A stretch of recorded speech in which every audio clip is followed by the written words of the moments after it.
या देवी सर्वभूतेषु विष्णुमायेति शब्दिता नमस्तस्यै नमस्तस्यै नमस्तस्यै ఓం నమో నమః.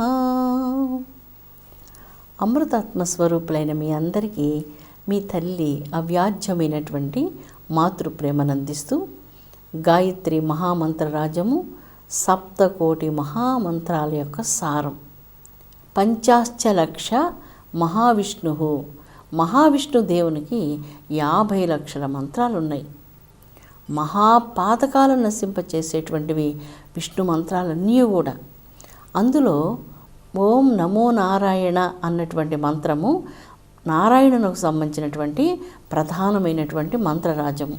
కొన్నిసార్లు కొంతమంది మంత్రం 5 సార్లు చేస్తే చాలా, 7 సార్లు చేస్తే చాలా అంటూ అడుగుతుంటారు. ఏ మంత్రమైనా కూడా అక్షర లక్షలు జపం చేసినప్పుడు ఆ మంత్రం అమోఘమైనటువంటి సిద్ధిని, ఫలాన్ని ప్రసాదిస్తుంది. అందువల్ల ఉదాహరణకి సరస్వతి మంత్రం చేస్తారు. అపారమైనటువంటి వివేకం, జ్ఞానం, జ్ఞాపక శక్తి, ఏకాగ్రత, సారస్వత సిద్ధి వీటన్నిటినీ మహాసరస్వతి దేవి ప్రసాదిస్తుంది. అందుకే ఇక్కడ మంత్రాన్ని ఒక్కసారి జపించినంత మాత్రాన సరిపోదు. నిర్మల హృదయంతో, భక్తితో ఈ మంత్రాన్ని అనేక సార్లు జపించడం వల్ల అపూర్వమైనటువంటి ఫలాలను జగన్మాత అనాయాసంగా ప్రసాదిస్తుంది. గాయత్రి మంత్రరాజంలో గణేష మంత్రాలు 50 లక్షల మంత్రాలు, మహావిష్ణుదేవుని యొక్క మంత్రాలు 50 లక్షల మంత్రాలు. అప్పటికి ఈ మంత్రాలన్నీ కూడా 1,000,000 మంత్రాలు అయింది. శివునికి సంబంధించిన మంత్రాలు 1,000,000 మంత్రాలు ఉన్నాయి, 2,000,000 అయినాయి.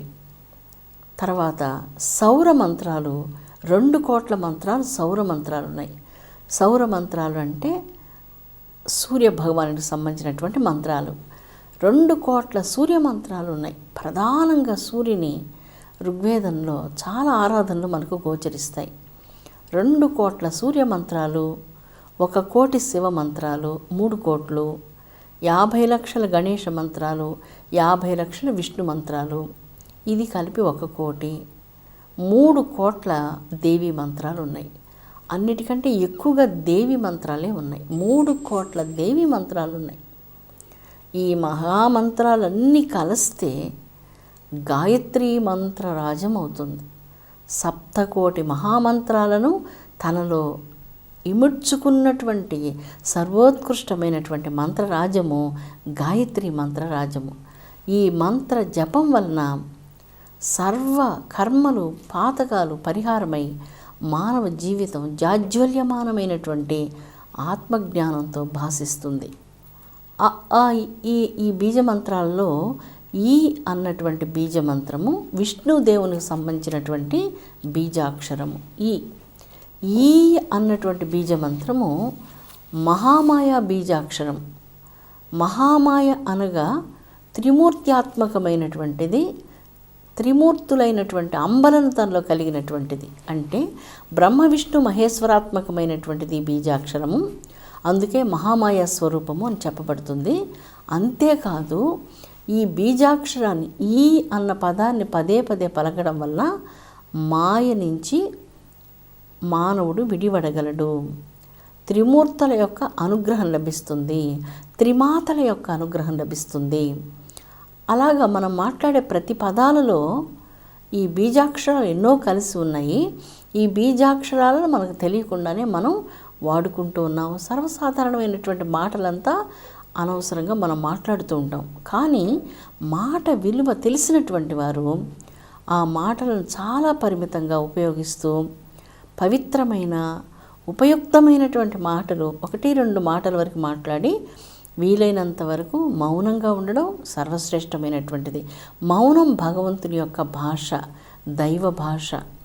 ఎంతెంతగా మీరు మౌనంగా ఉంటారో మీరంతంతగా తల్లికి దగ్గరగా, చాలా దగ్గరగా, తల్లి దగ్గరగా ఉన్నారు అని అర్థం.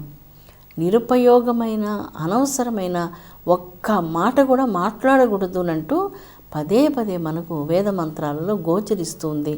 అక్షర బ్రహ్మమయి జగదంబ ఆ అక్షరాలను చాలా పొదుపుగా పవిత్రంగా వాడడం మన ధర్మమై ఉంది. మంత్రాలతో ఆటలాడుకునేందుకు వీల్లేదు. మంత్రాలు దివ్య లోకాల నుంచి ఈ లోకానికి విచ్చేశాయి. రామ్, రా అన్న మంత్రానికి ప్రక్కన 0 వస్తుంది. రామ్, ఇది ఏకాక్షర రామ మంత్రం. ఈ మంత్రంలో ఏముందో మనం చూస్తాం. రకారము, ఆకారము, అనుస్వారం. మొదట రకారము. రకారము బీజాక్షరం మనం పలికినప్పుడు రా అన్న బీజమంత్రం అగ్నికి సంబంధించిన బీజమంత్రం. ఆ అన్నటువంటి బీజమంత్రం ఆదిశేషుకు సంబంధించినటువంటి బీజమంత్రం. అనుస్వారం అంటే బిందువు 0, ఇది చంద్రస్వరూపం. ఇక్కడ రామ్ అన్నటువంటి బీజమంత్రం మనం పలకడంలో ఆదిశేషు మీద శయనించినటువంటి మహావిష్ణువుగా, చంద్రుని వలె వెన్నెలను వెదజల్లేటువంటి వాడుగా, చంద్రుని చేత సేవలు అందుకునేవాడుగా మనకు గోచరిస్తున్నాడు. చంద్రాం హిరణ్మయీం లక్ష్మీం జాతవేదో మమావహ. చంద్రాం హిరణ్మయీం, హిరణ్మయి అయినటువంటి తల్లి, బంగారపు వన్నెతో ప్రకాశించే తల్లి మహాలక్ష్మీదేవి చంద్రస్వరూపిణిగా శ్రీ సూక్తంలో వర్ణించబడుతుంది. ఆ చంద్రస్వరూపిణి అయినటువంటి మహాలక్ష్మీదేవి ఆ శ్రీరాముని యొక్క పాదాల చెంత సీతామహాసాధ్వి అయి మహాలక్ష్మి అయి విరాజిల్లుతూ ఉంది. ఆదిశేషు మీద శయనించినటువంటి వాడు అగ్నిస్వరూపుడు. ఆ అగ్నిస్వరూపుడైనటువంటి భగవానుని పాదాల చెంత చంద్రస్వరూపిణి అయి చల్లగా వెన్నెలను వెదజల్లుతూ చంద్రం ఆహ్లాద జననీమంటూ చంద్రుని వంటిది, ఆహ్లాదాలను ప్రసాదించేటువంటిది, ఆనందాన్ని సంతోషాన్ని అనుగ్రహించేటువంటిది మహాలక్ష్మి. అందువలన రామ్ అన్న మంత్రాన్ని మనం పలికినంతనే ఆదిశేషువు, చంద్రుడు, అగ్ని వీటన్నిటి యొక్క బీజాక్షరాలు ఈ యొక్క రామ్ బీజమంత్రంలో ఉన్నది. మరి వీటన్నిటినీ ఈ బీజమంత్రాల యొక్క శక్తి సాధకునకు తెలియకుండానే దీన్ని జపించినందువల్ల కలుగుతూ ఉంది. రామ్ రామ్ అంటుంటారు కదా, అందువల్ల ఇలాంటి బీజమంత్రాన్ని పలకడం వలన ఈ విధమైనటువంటి దైవ అనుగ్రహం లభిస్తుంది. అందుకే గాయత్రి మంత్రంలో ఈ బీజమంత్రాలన్నీ కూడా నిక్షిప్తమై ఉన్నాయి. సప్తకోటి మహామంత్ర రాజ్యాలన్నీ కూడా ఈ గాయత్రి మంత్ర రాజ్యంలో ఉన్నాయి. గాయత్రి మంత్రాన్ని ఒకసారి జపించినంతనే చతుర్వేదాల పారాయణ మహాఫలితం సాధకునకు లభిస్తూ ఉన్నది. విష్ణు అవతారాలలో రామావతారం చాలా ప్రధానమైనటువంటి అవతారం. రామనామాన్ని మన దేశంలో జపించినటువంటి వారు ఎవరు ఉండరు. చాలామందికి రామ భక్తులు ఉన్నారు. రామ అన్న బీజమంత్రాన్ని మనం జపించేటప్పుడు రకారము, ఆకారము, మకారము వస్తుంది. ఇందులో రకారం ఇందాక మనం చెప్పుకున్నట్లుగా అగ్ని బీజాక్షరము, ఆకారము ఆదిశేషువు, మకారము మహాకాలుడు, రుద్రుడు, పరమేశ్వరుడు. ఇక్కడ అరిమర్ధనుడైనటువంటి శత్రుభయంకరుడుగా శ్రీరామచంద్రుడు గోచరిస్తూ మహాద్భుతమైనటువంటి దైవానుగ్రహానికి పాత్రులయ్యే విధంగా వనరించేటువంటిది ఈ రామనామం. కాబట్టి మంత్రాలు అనేటువంటివి ఏమో మంత్రం ఉంది 5 సార్లు చేస్తే సరిపోతుందా, ఒక్కసారి చాలా, 2 సార్లు చాలా అనేటువంటిది కాకుండా మంత్రాన్ని శ్రద్ధతో భక్తితో ఎప్పుడైతే మీరు చేస్తున్నారో ఆ మంత్రం అద్భుతమైనటువంటి శక్తి తరంగాలను, మంత్రంలో నుంచి ఎలక్ట్రోమాగ్నెటిక్ శక్తి తరంగాలు సకల సృష్టినంతా ఆవరిస్తున్నాయి. అంటే మనం ఉన్నటువంటి చిన్న భూమినే కాదు, ఈ భూగోళాన్ని దాటి సూర్యమండలాలు, చంద్రమండలాలు, నక్షత్ర మండలాలు వాటి మీద పరిశోధన చేసేదానికి కూడా సాధ్యం కానంతగా ఈ మంత్ర చైతన్య శక్తి ఈ మంత్రాక్షరాలలో నిక్షిప్తమై ఉంది. ఎందుకంటే సమస్త మంత్రాలు ఉత్పన్నమైనటువంటిది ఓంకారం నుంచి. ఆ ఓంకారము అనంత శక్తి కలిగినటువంటిది. ఓంకారం ఒక అద్భుతమైన వెలుగు. ఓంకారంలో ఉన్నటువంటి మ్యాగ్నెటిక్ పవర్ ఎంతదో ఎవరు చెప్పలేరు. అందులో నుంచి వచ్చినటువంటి ప్రతి బీజాక్షరం కూడా అద్భుతమైనటువంటి ఎలక్ట్రోమాగ్నెటిక్ పవర్ కలిగి ఆ బీజాక్షరాలను జపించినంతనే ప్రతి అక్షరము సకల చరాచర సృష్టి అంతా ఆవరిస్తూ ఉన్నది. అద్భుతమైనటువంటి దైవశక్తితో హృదయాన్ని నింపివేస్తూ ఉన్నది. ఓం నారాయణాయ విద్మహే వాసుదేవాయ ధీమహి తన్నో విష్ణు ప్రచోదయాత్. ఇది విష్ణు గాయత్రి మంత్రం. ఈ విష్ణు గాయత్రి మంత్రాన్ని ప్రతిరోజు జపిస్తూ ఎర్రని తామర పుష్పాలతో విష్ణు భగవానుని పూజిస్తే అష్టదారిద్ర్యాలు నశించిపోతున్నాయి. అదేవిధంగా విష్ణు భగవానుని తెల్లని మల్లెపూలతో కానీ, తెల్ల కమలాలతో కానీ, తెల్ల పుష్పాలతో కానీ పూజించడం వలన అపారమైనటువంటి వివేకం, విజ్ఞానం కలుగుతూ ఉంది. విష్ణు భగవాను రక్షణ కోసం తులసి దళాలతో, తులసి వెన్ను పుష్పాలు, అంటే తులసి చెట్టుకు వెన్ను వేసినప్పుడు పువ్వులు పూస్తూ ఉంటాయి, ఆ పుష్పాలతో భగవాన్ విష్ణువుని పూజించడం వలన విష్ణువు యొక్క అనుగ్రహానికి భక్తులు పాత్రులవుతున్నారు. ఎర్ర కమలాల యొక్క బీజాలు, వాటిని పద్మ బీజాలు అంటారు. ప్రత్యేకంగా ఎర్ర కమలాల యొక్క బీజాలను సేకరించి, అంటే పద్మ మణులను సేకరించి వాటితో పూజ చేయడం వల్ల కానీ, జపం చేయడం వల్ల కానీ అపారంగా మహావిష్ణువు లక్ష్మీ అనుగ్రహాన్ని ప్రసాదిస్తారు. జాజ్వల్యమానమైనటువంటి లక్ష్మీ తేజస్సు భక్తులకు ప్రాపిస్తుంది. ఈ కమల మాలను తీసుకున్నప్పుడు దాన్ని చాలా ప్రోక్షణం చేసి పవిత్రం చేయాల్సి వస్తుంది. ఆ కమలమాల పద్మమణిమాల అంటారు. తామర పువ్వులో తామర గింజల మాలను ఉంచవలసి వస్తుంది.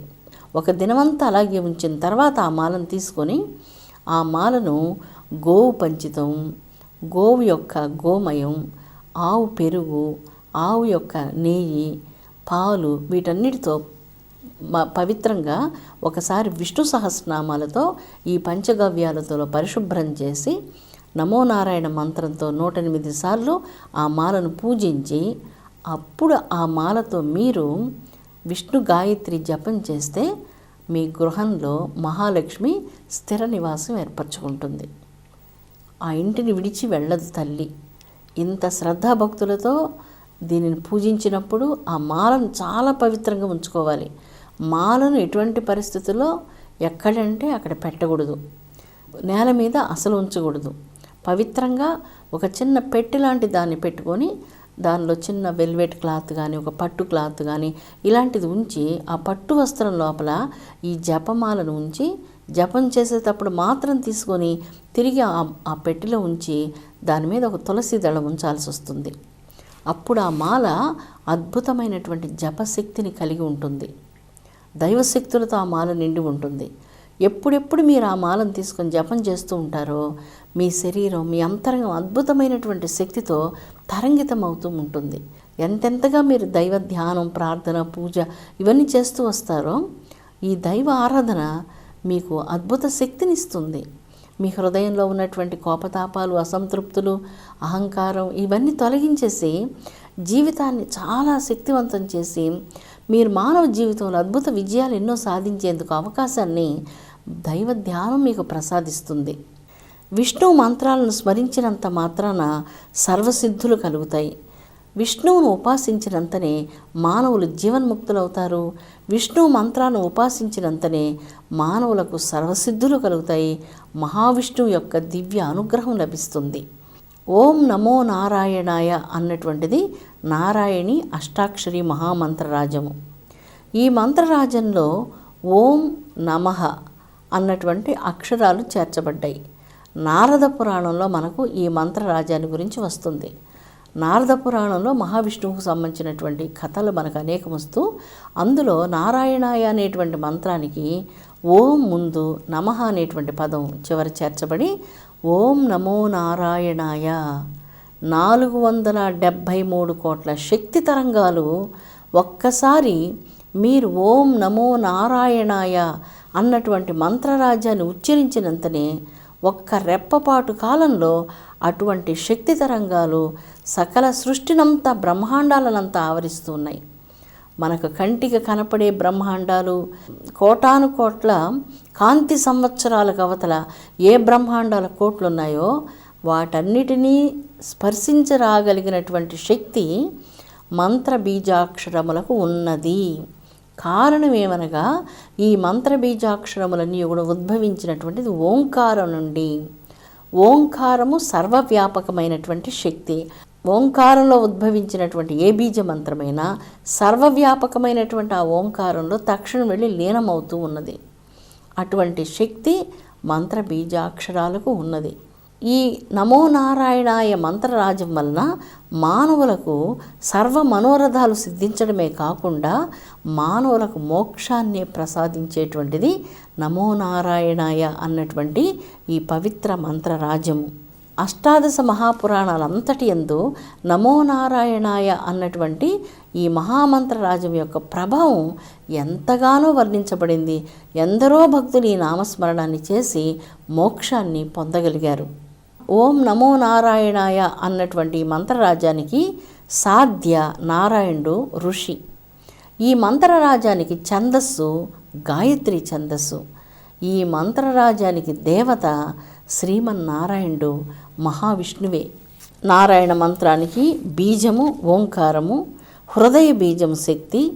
ఈ బీజమంత్రాన్ని ఓం నమో నారాయణాయ అన్నటువంటి ఈ మహామంత్రరాజాన్ని జపించడం వలన సంపూర్ణ మనోరథ ప్రాప్తి కలుగుతుంది. పవిత్రమైనటువంటి దీని ధ్యాన శ్లోకం ఉజ్జత్ కోట్యర్క సదృశ్యం శంఖం చక్రం గదాంబుజం దదతంచ కరైః శ్రీ భూమిభ్యాం పార్శ్వదయాంచితం శ్రీవత్స వక్షసం బ్రాజత్ కౌస్తుభ ముక్తకంధరం హార కేయూర వలయాంగదం పీతాంబరం స్మరేత్. ఇక్కడ మహావిష్ణువు వర్ణన మధురాతి మధురమైనటువంటిది. అందమైనటువంటి నీల ఆకాశం ఆ మహావిష్ణువు యొక్క దివ్య శరీరంగా భాసిస్తుండగా, సప్తదిశో నానా సూర్య అన్నట్లుగా అనేక దిశలలో ఉన్నటువంటి సూర్యులు ఒక్కసారి ఉదయించగానే వారు ఉదయించినటువంటి ఆ ఉదయ సూర్య కాంతి బంగారపు కాంతి అనంత నీలాకాశంగా భాసిస్తున్నటువంటి మహావిష్ణువునకు పీతాంబరం కాగా, అనంతమైనటువంటి కోటాను కోట్ల పాలపుంతలు ఆ భగవానునికి ఒకరు శంఖం కాగా, కోటాను కోట్ల పాలపుంతలు చక్రం కాగా, కోట్ల కోట్ల నక్షత్రాల యొక్క గుంపు ఒకటి కలిసి మహావిష్ణువు యొక్క హృదయం మీద శ్రీవత్సము అన్నటువంటి పుట్టుమచ్చలాగా విరాజిల్లుతూ ఉంది. ఇరువంకల యందు శ్రీ మహాలక్ష్మీదేవిని భూదేవిని కలిగినటువంటి మహావిష్ణువునకు నమస్కారము. విష్ణువును పరివార సమేతంగా పూజించడం మంచిది. కానీ తూర్పు దిశను తిరిగి మాత్రమే విష్ణువును పూజించవలసి ఉంటుంది. తూర్పు దిశకు తిరిగి విష్ణువును పూజించడం వల్ల, అనగా ప్రాతకాలంలో సూర్యుడు ఉదయించి వచ్చే సమయంలో సూర్యోదయానికి ఎదురుగా నిలిచి విష్ణు ధ్యానం చేయడం వల్ల, విష్ణు మంత్రాలను జపించడం వల్ల, విష్ణువును పూజించడం వల్ల ఆ పూజ శీఘ్రంగా ఫలప్రదమవుతుంది. ఇది శాస్త్రంలో చెప్పబడినటువంటి విషయం. చతుర్దశి, అష్టమి, పౌర్ణమి, ఏకాదశి, ద్వాదశి, పంచమి ఈ తిథుల యందు విష్ణు భగవాను పూజించడం చాలా శ్రేష్టమైనటువంటిది. విష్ణువు యొక్క నక్షత్రం శ్రవణ నక్షత్రం. ఆ నక్షత్రం నాడు విష్ణువును పూజ చేయడం వల్ల విష్ణువు యొక్క మహానుగ్రహం ప్రాపిస్తుంది. ఆదివారం నాడు సూర్యగ్రహణంలో, చంద్రగ్రహణంలో విష్ణు జపం సర్వశ్రేష్టమైనటువంటిది. ఆ జపం లక్షల జపంతో సమానమవుతుంది. అందువలన చంద్రగ్రహణ సమయంలో కానీ సూర్యగ్రహణ సమయంలో కానీ పూర్తిగా మౌనం వహించి, అది అర్ధరాత్రి వచ్చినప్పటికీ కూడా విష్ణు భక్తులు స్నానం చేసుకొని చాలా నియమనిష్టలతో జపం చేస్తూ ఉంటారు. శిఖను బంధించి జపం చేయడం వలన జపం త్వరగా సిద్ధినిస్తుంది, ఫలితాన్నిస్తుంది. శిఖ లేకుండా చేసినటువంటి జపం శీఘ్ర ఫలితాన్ని ప్రసాదించలేదని చాలామందికి తెలుసు ఈ విషయం. విష్ణు పూజకు అష్టదళ పద్మాన్ని చిత్రీకరించడం వలన చాలా శుభాలు కలుగుతాయి. అది లక్ష్మీదేవి యొక్క స్వరూపంగా వర్ణించబడింది. ఆ లక్ష్మి యొక్క అష్టదళ పద్మంలో చిత్రీకరించి సాలగ్రామం కానీ, చిన్న విష్ణుమూర్తిని కానీ, ఫోటో కానీ, పటం కానీ ఏదైనా మీరు పెట్టుకొని పూజ చేయవచ్చు. లేదా ద్వాదశ దళ పద్మం, 12 దళాలతో ఉన్నటువంటి పద్మం కూడా విష్ణువునకు చాలా ప్రీతికరమైనటువంటిది.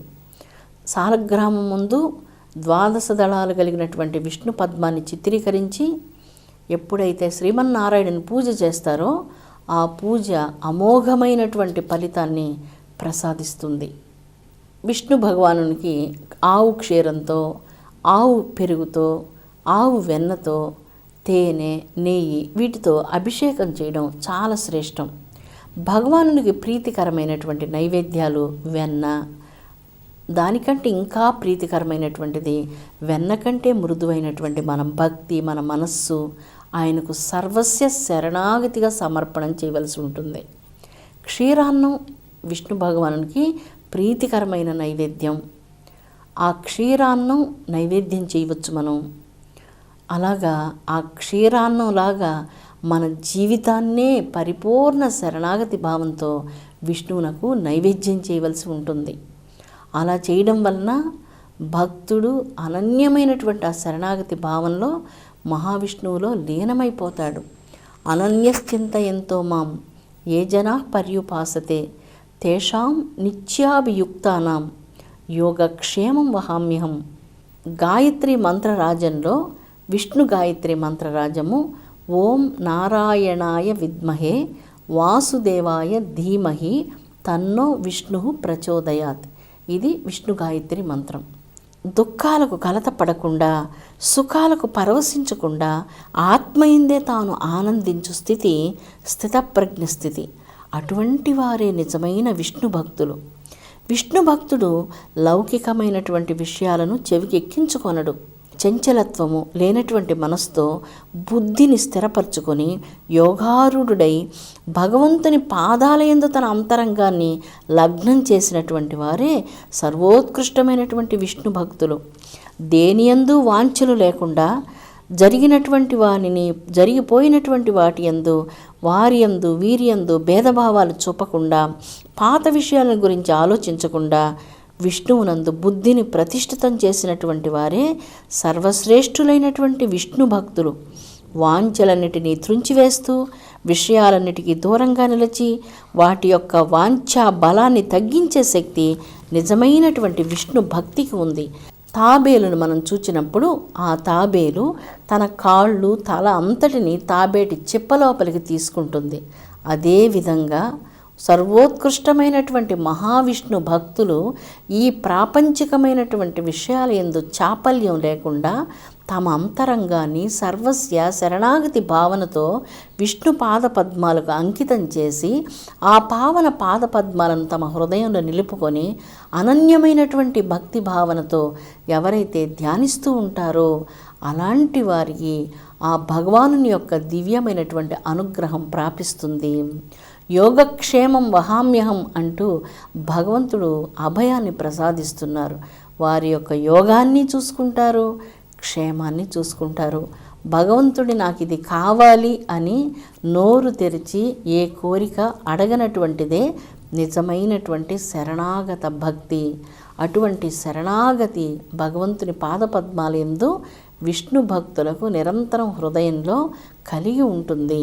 అటువంటి శరణాగతి హృదయంలో ఎవరికైతే కలిగి ఉంటుందో అలాంటి వారే నిజమైనటువంటి విష్ణు భక్తులు. ఎప్పుడైతే శబ్దాది విషయాల మీద నిరంతరం ఆలోచన చేసేటువంటి వారికి వాటి మీద అపారమైన కోరిక కలుగుతుంది. కోరిక వలన ఆ కోరిక తీరనప్పుడు క్రోధం కలుగుతుంది. క్రోధం చేత మనసు చెదిరిపోతుంది, బుద్ధి నశించిపోతుంది. బుద్ధి నశించినటువంటి వారు చివరికి తమ జీవితంలో అధోపతనం చెంది వినాశనం పొందుతారంటూ భగవాన్ విష్ణువు భగవద్గీతలో మనకు తెలియజేసి ఉన్నారు. అందువలన మనం ఇంద్రియ చాపల్యాలకు వశం కాకుండా సర్వోత్కృష్టమైనటువంటి దైవ పాదపద్మాలకు అర్పితమైనటువంటి మనస్సు కలిగి, అర్పితమైనటువంటి జీవితం కలిగి, పరిపూర్ణ శరణాగతి భావనతో దైవాన్ని, ఆ విష్ణువును సేవింతుముగాక. విష్ణువే విష్ణు విష్ణు విష్ణు అంటూ ఆ విష్ణు నామాన్ని స్మరించాలంటూ ఈ విష్ణు గాయత్రి మంత్రం తెలియజేస్తూ పంచమహాపాతకాలను పరిహారం చేసేటువంటిది ఈ విష్ణు గాయత్రి మంత్రం. అమృతాత్మ స్వరూపులారా, పరమపావనమైనటువంటి గాయత్రి మంత్రంలో ఈ దినం మనం విష్ణు గాయత్రి మంత్రాన్ని గురించి చెప్పుకున్నాం. సర్వలోకాలను వెలుగుగా ఆవరించినటువంటి దైవం సర్వజీవులను సంరక్షించునుగాక, విశ్వశాంతి వర్ధిల్లునుగాక. ఓం శాంతి శాంతి శాంతి.